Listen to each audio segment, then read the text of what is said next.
wild. Even if the content was total garbage, I'd still give it 20 points. Then he actually read the content and got full-body chills. This student managed to capture the entire rise and fall of Chinese civilization in just over 1,000 words. He suddenly shouted, "Flag it! Flag it right now!" We might be looking at the first perfect essay to come out of our region this year. A few days later, math grading kicked off. One teacher suddenly freaked out. "Something's wrong with this paper. Every answer is correct, but none of the work makes any sense." The same scene played out again during every other subject's grading session. When the scores finally dropped, I had a perfect score, #1 in the entire country. It hit like a bomb. My classmates were on the floor. How is this even real? This dude was slacking off the whole time. Turns out he was secretly a complete genius? But even more shook than my classmates were the professors on the review committee. They genuinely could not figure out how I solved those math problems, because nobody in the world had ever used those methods before. All at once, big shots from every top school pulled out their phones, racing to get me an acceptance letter before anyone else. Meanwhile, my parents were absolutely losing it.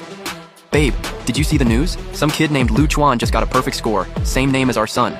I dragged myself out of my room and went, "So, what if that Lu Chuan is me?" When I pulled up my scores, 750 out of 750 nearly blinded them both. My dad stared blankly for 2 seconds, then bolted for the door. "I gotta go check if our ancestors' graves are on fire." I calmed them both down and told them I wasn't going to college. My plan was to call out the exam committee, push them to make the test harder, then publicly announce I'd be retaking the Gaokao next year. For everyone else, the Gaokao is a ticket to college. But for me, it's about leveling up. Every time I take it, I absorb all the scientific knowledge tied to those questions, enough to become a world-class mathematician or physicist. I still remember certain countries, the ones with zero shame, using every trick in the book to slow us down, blocking our access to key technologies.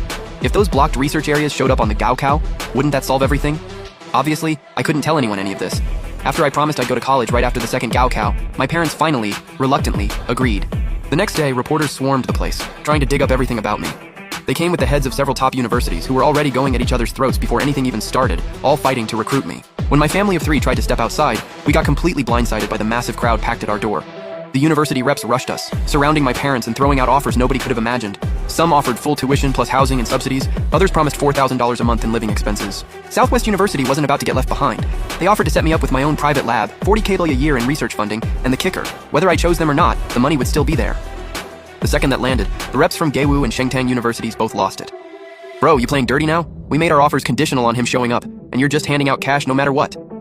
Then I said something that short-circuited everyone in the room. "Thanks everyone, but I've made up my mind. I'm retaking the exam next year." The whole crowd just froze. What is going on right now? A pack of reporters smelled a huge story and rushed in. "Lu Chuan, you got a perfect score. Why are you turning down college?" That was exactly the question I'd been waiting for. I lit up and said, "Because the questions this year were way too easy. I didn't even use half my ability and still got a perfect score." The interview aired. The whole country exploded. Students about to take the Gaokao next year went absolutely